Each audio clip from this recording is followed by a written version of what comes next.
Halo semuanya, Assalamualaikum. Balik lagi di video reaction saya kali ini guys, oke? Semoga semuanya sehat selalu.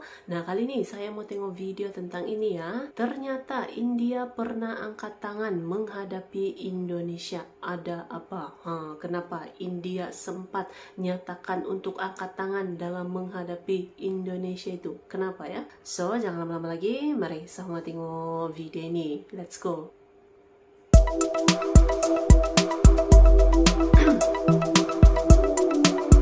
India sampai minta ampun sama Indonesia. Apa yang sebenarnya terjadi?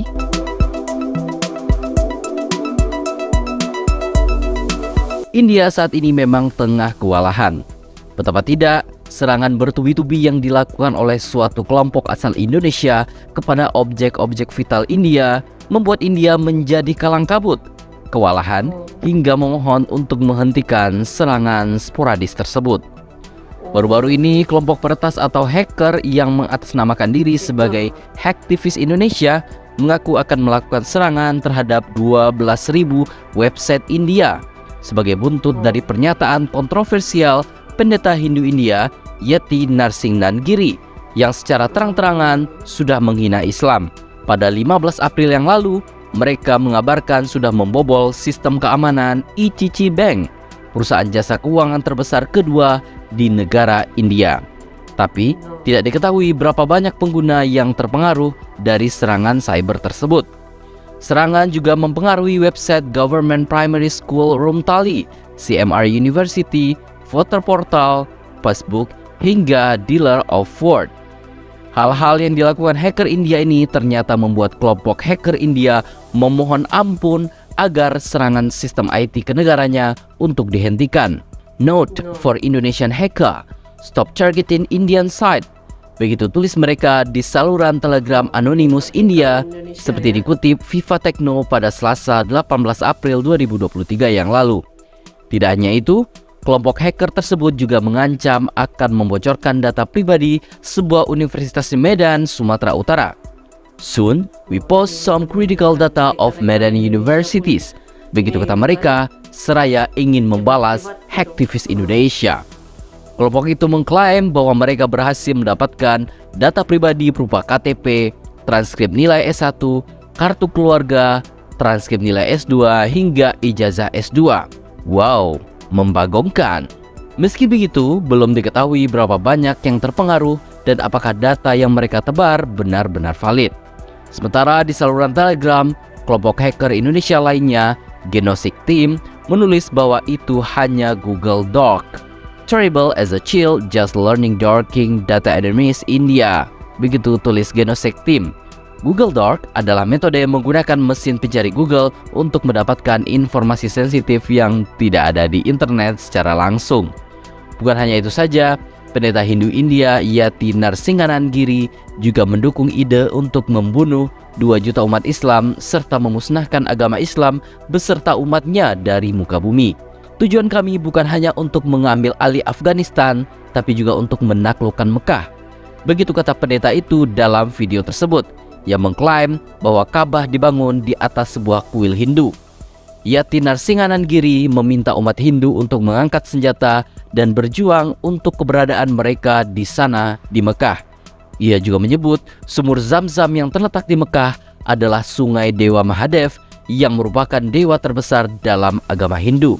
Sungguh sangat mengada-ada bunda. India memang merupakan salah satu negara yang tengah dilanda Islamofobia akut. Sebelum kasus pendeta Hindu ini mengemuka, India juga tengah menjadi sorotan dunia karena penghinaannya kepada Nabi Muhammad SAW. Indonesia juga mengecam keras India. Pernyataan tegas juga disampaikan oleh Kementerian Luar Negeri Indonesia melalui Twitternya. Indonesia mengutuk keras pernyataan yang merendahkan Nabi Muhammad SAW oleh 2 politisi India.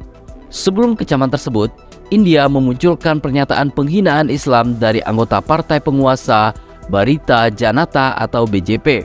2 juru bicara BJP disebut telah mengolok-olok Al-Quran dan Nabi Muhammad SAW. Mengutip dari Sputnik News, dalam sebuah debat di media Times Now, Nupur Sharma menyamakan Al-Quran dengan bumi itu datar. Nabi Muhammad pun dihina karena menikahi Aisyah saat beliau masih sangat muda belia. Juru bicara BJP lain, Navin Jindal, dikatakan juga menghina Islam di sosial medianya. Namun, Jindal mengatakan di Twitter bahwa dia mempertanyakan beberapa komentar yang dibuat terhadap dewa-dewi Hindu. Hal ini menimbulkan kemarahan negara-negara mayoritas Muslim, terutama Arab.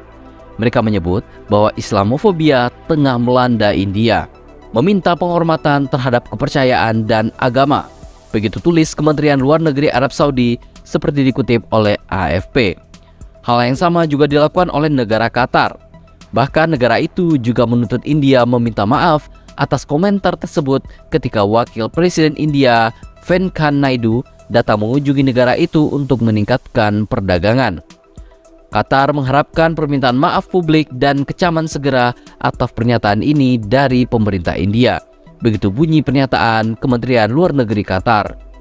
Membiarkan pernyataan Islamofobia seperti itu berlanjut tanpa hukuman merupakan bahaya besar bagi perlindungan hak asasi manusia dan akan menciptakan siklus kekerasan dan kebencian. Selain itu, negara Kuwait pun bereaksi. Di media sosial bahkan aksi boikot produk India juga telah disuarakan. Pakistan sekali lagi menyerukan kepada masyarakat internasional untuk segera mengetahui situasi Islamofobia yang sangat menyedihkan di India. Begitu kata negara tetangga India tersebut. Sebenarnya, di dalam negeri pernyataan jubir BJP juga menimbulkan polemik. Sebuah organisasi pendidikan dan budaya Islam, Raza Academy, sempat melaporkannya ke polisi dengan tuntutan atas penghinaan. Laporan senada juga dilakukan oleh Partai Nasionalis India, Tipu Sultan atau TPS. Hal ini diyakini berpotensi menyebabkan kerusuhan sipil. Ini ancaman internal terhadap perdamaian dan harmonisasi negara.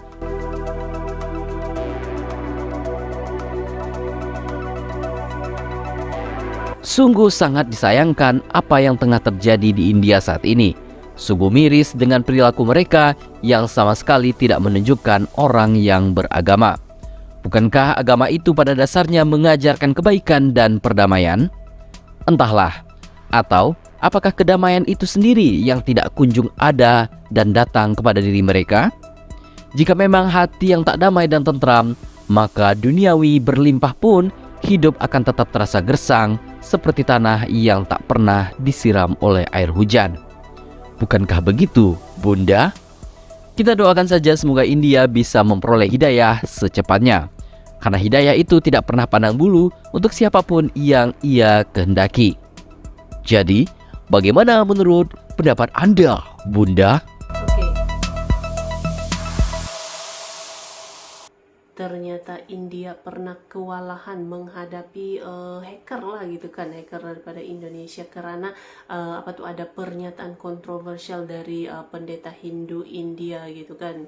Nah, jangan main-main ya. Power Indonesia ya di media sosial dan juga di dunia maya ini sangat kuat ya. Jangan main-main dengan powernya warga plus 62 Indonesia ini ya.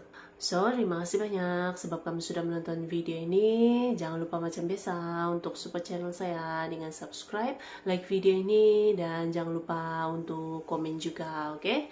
Terima kasih banyak dan kita jumpa lagi di video seterusnya. Assalamualaikum.